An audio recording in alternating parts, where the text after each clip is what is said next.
a vida e a morte. Qual a causa da morte dos seres orgânicos? Esgotamento dos órgãos.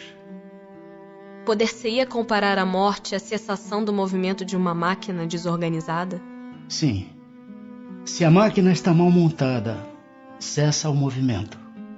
Se o corpo está enfermo, a vida se extingue.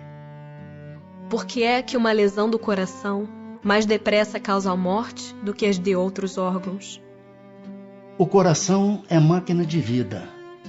Não é, porém, o único órgão cuja lesão ocasiona a morte. Ele não passa de uma das peças essenciais. Que é feito da matéria e do princípio vital dos seres orgânicos quando estes morrem? A matéria inerte se decompõe e vai formar novos organismos.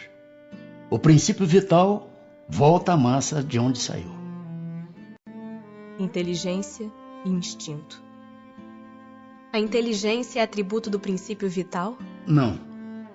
Pois que as plantas vivem e não pensam, só têm vida orgânica. A inteligência e a matéria são independentes, porquanto um corpo pode viver sem a inteligência. Mas a inteligência, só por meio dos órgãos materiais, pode manifestar-se. Necessário é que o espírito se una à matéria animalizada para intelectualizá-la. Qual a fonte da inteligência? Já o dissemos, a inteligência universal. Poder-se-ia dizer que cada ser tira uma porção de inteligência da fonte universal e a assimila, como tira e assimila o princípio da vida material? Isto não passa de simples comparação, todavia inexata, porque a inteligência é uma faculdade própria de cada ser e constitui a sua individualidade moral. Demais, como sabeis, há coisas que ao homem não é dado penetrar, e esta, por enquanto, é desse número. O instinto independe da inteligência? Precisamente não. Por isso que o instinto é uma espécie de inteligência. É uma inteligência sem raciocínio. Por ele é que todos os seres provêm as suas necessidades. Pode estabelecer-se uma linha de separação entre instinto e a inteligência, isto é, precisar onde um acaba e começa a outra? Não, porque muitas vezes se confundem. Mas muito bem se podem distinguir os atos que decorrem do instinto dos que são da inteligência. É acertado dizer-se que as faculdades instintivas diminuem à medida que crescem as intelectuais? Não. O instinto existe sempre, mas o homem o despreza. O instinto também pode conduzir ao bem. Ele quase sempre nos guia, e algumas vezes com mais segurança do que a razão. Nunca se transvia. Por que nem sempre é guia infalível a razão? Seria infalível se não fosse falseada pela má educação, pelo orgulho e pelo egoísmo. O instinto não raciocina. A razão permite a escolha e dá ao homem o livre arbítrio.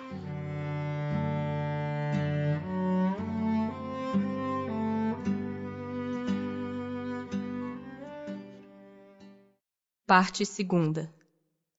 Do mundo espírita ao mundo dos espíritos. Capítulo 1. Dos espíritos.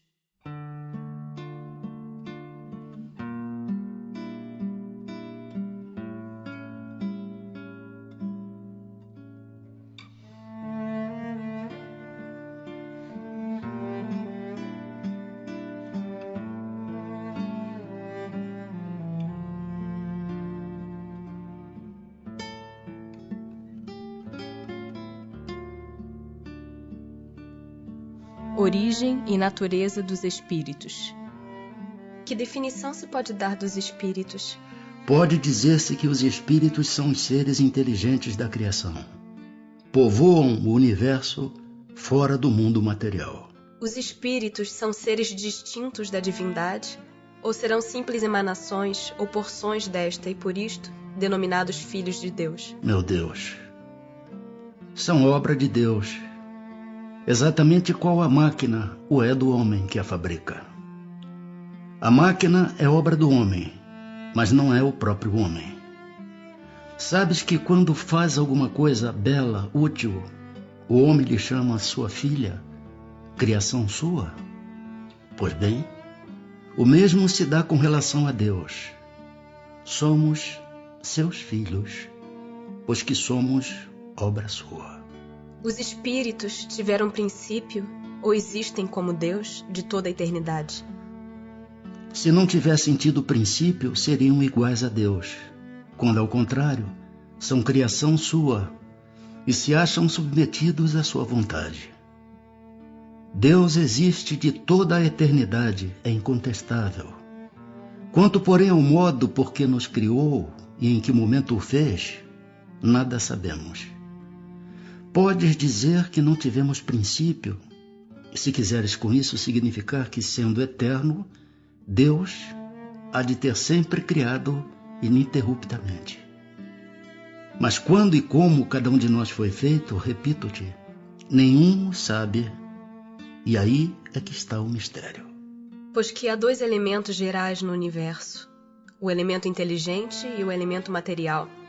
Poder-se-á dizer que os espíritos são formados do elemento inteligente, como os corpos inertes o são do elemento material? Evidentemente, os espíritos são a individualização do princípio inteligente, como os corpos são a individualização do princípio material. A época e o modo por que essa formação se operou é que são desconhecidos. A criação dos espíritos é permanente ou só se deu na origem dos tempos? É permanente. Quer dizer, Deus jamais deixou de criar. Os espíritos se formam espontaneamente ou procedem uns dos outros? Deus os cria, como a todas as outras criaturas, pela sua vontade. Mas repito ainda uma vez, a origem deles é um mistério. Será certo dizer-se que os espíritos são imateriais? Como se pode definir uma coisa quando faltam termos de comparação e com uma linguagem deficiente? Pode um cego de nascença definir a luz? Imaterial não é bem o termo. Incorpóreo seria mais exato, pois deves compreender que, sendo uma criação, o espírito há de ser alguma coisa. É a matéria quintessenciada, mas sem analogia para vós outros. É tão etérea que escapa inteiramente ao alcance dos vossos sentidos. Os espíritos têm fim? Compreende-se que seja eterno o princípio de onde eles emanam, mas o que perguntamos é se suas individualidades têm um termo, e se em dado tempo mais ou menos longo, o elemento de que são formados não se dissemina e volta à massa de onde saiu, como sucede com os corpos materiais. É difícil de conceber-se que uma coisa que teve começo possa não ter fim. Há muitas coisas que não compreendeis porque tendes limitada a inteligência. Isso, porém, não é razão para que as repilais. O filho não compreende tudo o que a seu pai é compreensível, nem o ignorante tudo o que o sábio apreende. Dizemos que a existência dos espíritos não tem fim. É tudo o que podemos por agora dizer. Mundo normal primitivo. Os espíritos constituem um mundo à parte, fora daquele que vemos? Sim, o mundo dos espíritos ou das inteligências incorpóreas. Qual dos dois, o mundo espírita ou o mundo corpóreo, é o principal na ordem das coisas? O mundo espírita, que preexiste e sobrevive a tudo. O mundo corporal poderia deixar de existir ou nunca ter existido sem que isso alterasse a essência do mundo espírita? De certo.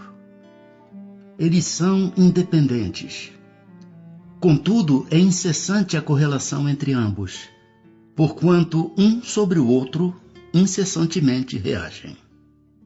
Ocupam os espíritos uma região determinada e circunscrita no espaço? Estão por toda parte. Povoam infinitamente os espaços infinitos. Tendes muitos deles de contínuo a vosso lado, observando-vos e sobre vós atuando, sem o perceberdes. Pois que os espíritos são uma das potências da natureza, e os instrumentos de que Deus se serve para a execução de seus desígnios providenciais. Nem todos, porém, vão a toda parte. Por isso que há regiões interditas aos menos adiantados. Forma e ubiquidade dos espíritos. Os espíritos têm forma determinada, limitada e constante?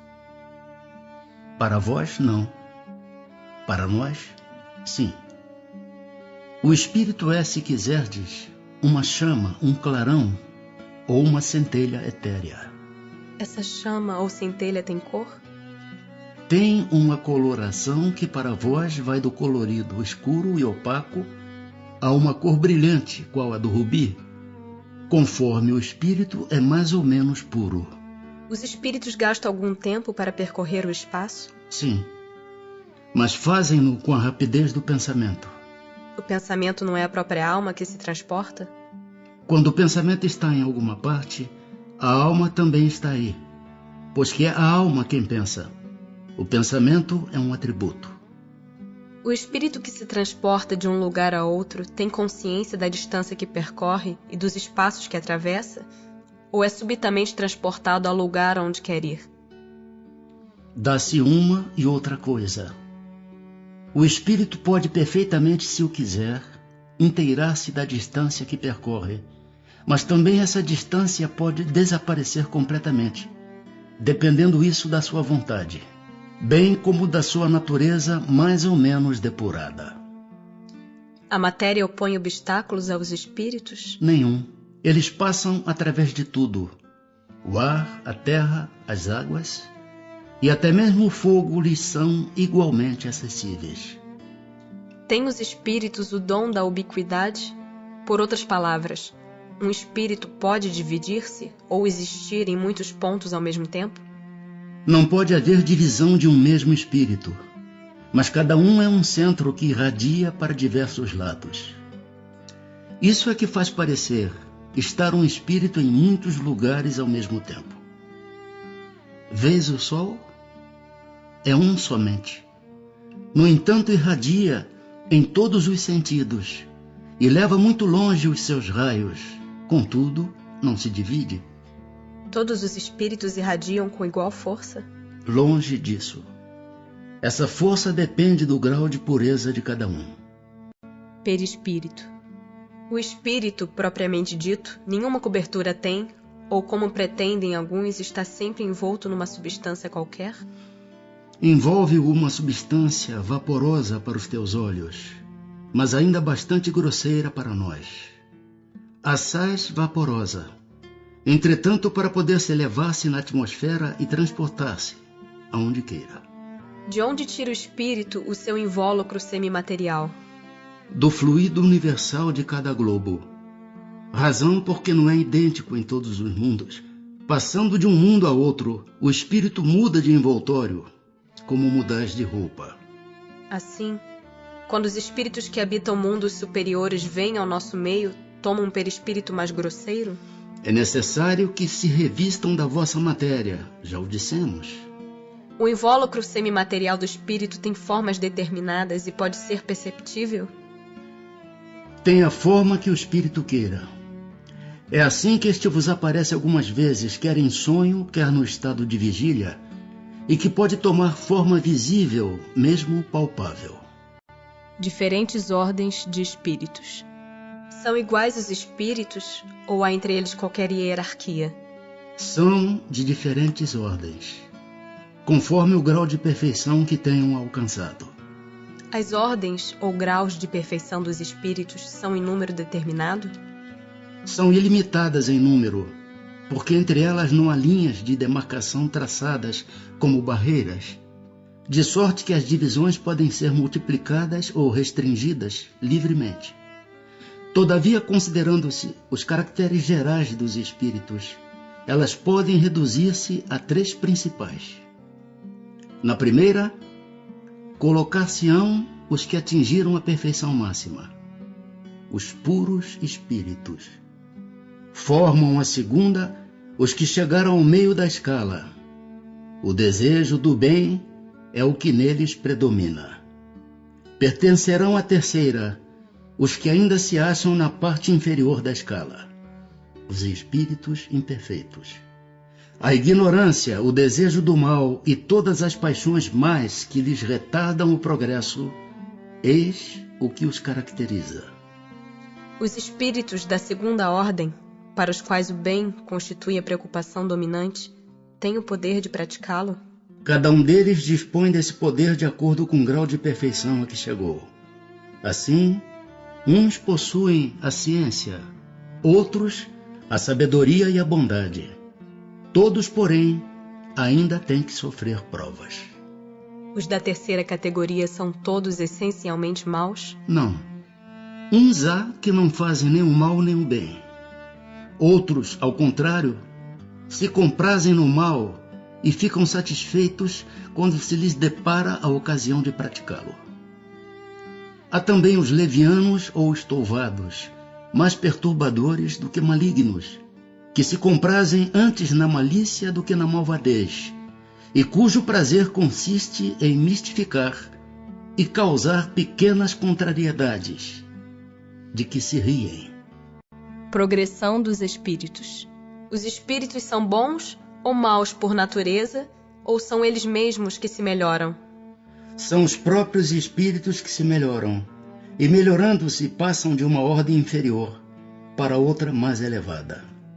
Dos espíritos, uns terão sido criados bons e outros maus? Deus criou todos os espíritos simples e ignorantes, isto é, sem saber. A cada um deu determinada missão com o fim de esclarecê-los e de os fazer chegar progressivamente à perfeição, pelo conhecimento da verdade, para aproximá-los de si. Nesta perfeição é que eles encontram a pura e eterna felicidade. Passando pelas provas que Deus lhes impõe, é que os espíritos adquirem aquele conhecimento. Uns aceitam submissos essas provas e chegam mais depressa à meta que lhes foi assinada. Outros só a suportam murmurando e, pela falta em que desse modo incorrem, permanecem afastados da perfeição e da prometida felicidade. Segundo o que acabais de dizer, os espíritos, em sua origem, seriam como as crianças, ignorantes e inexperientes, só adquirindo pouco a pouco os conhecimentos de que carecem, percorrendo as diferentes fases da vida? Sim, a comparação é boa. A criança rebelde se conserva ignorante e imperfeita. Seu aproveitamento depende da sua maior ou menor docilidade. Mas a vida do homem tem um termo, ao passo que a dos espíritos se prolonga ao infinito. Haverá espíritos que se conservem eternamente nas ordens inferiores? Não. Todos se tornarão perfeitos. Mudam de ordem, mas demoradamente, porquanto, como já doutra vez dissemos, um pai justo e misericordioso não pode banir seus filhos para sempre. Pretenderias que Deus, tão grande, tão bom, tão justo, fosse pior do que vós mesmos? Depende dos espíritos o progredirem mais ou menos rapidamente para a perfeição? Certamente. Eles a alcançam mais ou menos rápido conforme o desejo que têm de alcançá-la e a submissão que testemunham à vontade de Deus. Uma criança dócil não se instrui mais depressa do que outra recalcitrante? Podem os espíritos degenerar? Não. À medida que avançam, compreendem o que os distanciava da perfeição. Concluindo uma prova, o espírito fica com a ciência que daí lhe veio e não a esquece. Pode permanecer estacionário, mas não retrocede. Não podia Deus isentar os espíritos das provas que lhes cumpre sofrer para chegarem à primeira ordem? Se Deus os houvesse criado perfeitos, nenhum mérito teriam para gozar dos benefícios dessa perfeição. Onde estaria o merecimento sem a luta? Demais, a desigualdade entre eles existente é necessária às suas personalidades. Acresce ainda que as missões que desempenham nos diferentes graus da escala estão nos desígnios da providência para a harmonia do universo. Todos os espíritos passam pela fieira do mal para chegar ao bem? Pela fieira do mal, não. Pela fieira da ignorância. Por que é que alguns espíritos seguiram o caminho do bem e outros o do mal? Não têm eles o livre-arbítrio? Deus não os criou maus, criou-os simples e ignorantes. Isto é, tendo tanta aptidão para o bem quanto para o mal. Os que são maus, assim se tornaram por vontade própria. Como podem os espíritos, em sua origem, quando ainda não têm consciência de si mesmos, gozar da liberdade de escolha entre o bem e o mal? Há neles algum princípio, qualquer tendência que os encaminhe para uma senda de preferência a outra? O livre-arbítrio se desenvolve à medida que o espírito adquire a consciência de si mesmo. Já não haveria liberdade desde que a escolha fosse determinada por uma causa independente da vontade do espírito. A causa não está nele, está fora dele, nas influências a que cede em virtude da sua livre vontade. É o que se contém na grande figura emblemática da queda do homem e do pecado original. Uns cederam à tentação, outros resistiram. De onde vêm as influências que sobre ele se exercem? Dos espíritos imperfeitos, que procuram apoderar-se dele, dominá-lo, e que rejubilam com o fazê-lo sucumbir. Foi isso o que se intentou simbolizar na figura de Satanás. Tal influência só se exerce sobre o espírito em sua origem? Acompanha-o na sua vida de espírito, até que haja conseguido tanto império sobre si mesmo que os maus desistem de obsidiá-lo. Por que a Deus permitido que os espíritos possam tomar o caminho do mal? Como ousais pedir a Deus contas de seus atos? Supondes poder penetrar-lhe os desígnios? Podeis, todavia, dizer o seguinte: a sabedoria de Deus está na liberdade de escolher, que Ele deixa a cada um, porquanto assim, cada um tem um mérito de suas obras. Pois que há espíritos que desde o princípio seguem o caminho do bem absoluto e outros o do mal absoluto, deve haver sem dúvida gradações entre esses dois extremos, não? Sim, certamente. E os que se acham nos graus intermédios constituem a maioria.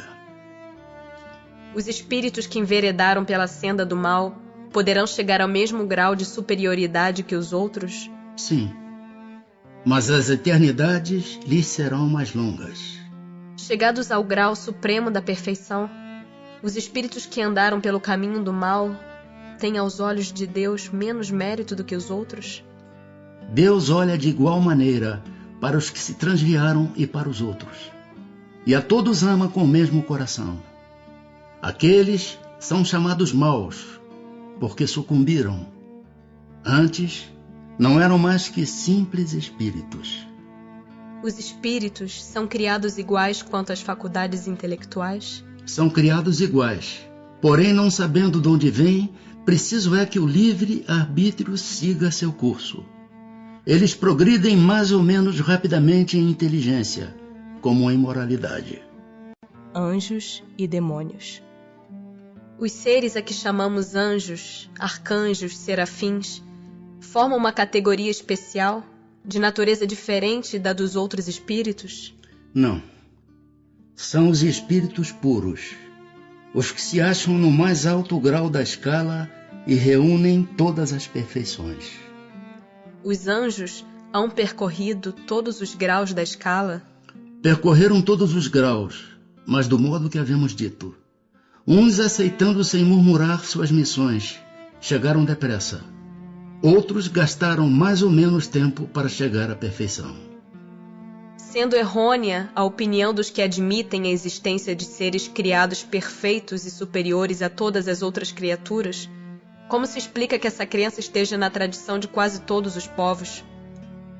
Fica sabendo que o mundo onde te achas não existe de toda a eternidade, e que muito tempo antes que ele existisse, já havia espíritos que tinham atingido o grau supremo. Acreditaram os homens que eles eram assim desde todos os tempos. Há demônios? no sentido que se dá a esta palavra? Se houvesse demônios, seriam obra de Deus. Mas porventura Deus seria justo e bom se houvera criado seres destinados eternamente ao mal e a permanecerem eternamente desgraçados? Se há demônios, eles se encontram no mundo inferior em que habitais e em outros semelhantes. São esses homens hipócritas que fazem de um Deus justo um Deus mau e vingativo e que julgam agradá-lo por meio das abominações que praticam em seu nome?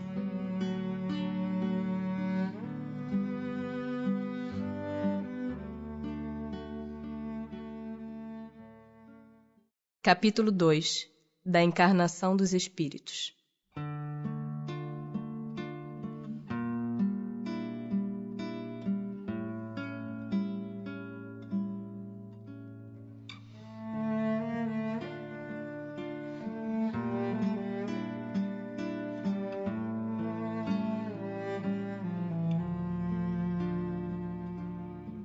Objetivo da encarnação. Qual o objetivo da encarnação dos espíritos? Deus lhes impõe a encarnação com o fim de fazê-los chegar à perfeição. Para uns é expiação, para outros missão. Mas para alcançarem essa perfeição têm que sofrer todas as vicissitudes da existência corporal. Nisso é que está a expiação. Visa ainda outro fim a encarnação, o de pôr o espírito em condições de suportar a parte que lhe toca na obra da criação. Para executá-la, é que em cada mundo toma o espírito um instrumento de harmonia com a matéria essencial desse mundo, a fim de aí cumprir, daquele ponto de vista, as ordens de Deus. É assim que, concorrendo para a obra geral, ele próprio se adianta. Tem necessidade de encarnação os espíritos que desde o princípio seguiram o caminho do bem? Todos são criados simples e ignorantes, e se instruem nas lutas e tribulações da vida corporal. Deus, que é justo, não podia fazer felizes a uns, sem fadigas e trabalhos, consequentemente sem mérito. Mas então, de que serve aos espíritos terem seguido o caminho do bem, se isso não os isenta dos sofrimentos da vida corporal? Chegam mais depressa ao fim. Demais, as aflições da vida são muitas vezes a consequência da imperfeição do espírito. Quanto menos imperfeições, tanto menos tormentos. Aquele que não é invejoso, nem ciumento, nem avarento, nem ambicioso, não sofrerá as torturas que se originam desses defeitos.